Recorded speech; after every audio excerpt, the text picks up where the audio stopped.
Enforcement Code of Ethics. As a law enforcement officer, my fundamental duty is to serve mankind, to safeguard life and property, to protect innocence against deceptions, weak against oppression or intimidations, and peaceful against violence or disorder, and to respect the constitutional rights of all men, liberty, equality, and justice. I will keep my private life unsullied as an example to all, maintain courageous calm in the face of danger, scorn, or ridicule, develop self-restraint, and be constantly mindful of the welfare of the others.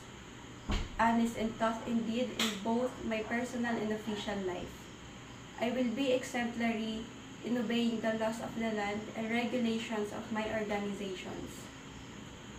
Whatever I see or hear of a confidential nature or that is confined to me in my official capacity will kept ever secret unless revelation is necessary in the performance of my duty.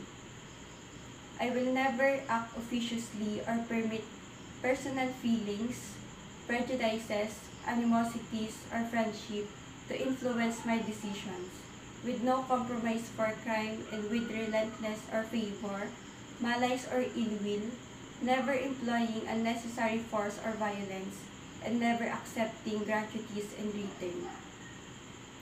I recognize the badge of my office as a symbol of public faith, and I accept it as public trust to hold so long as I am true to the ethics of police service.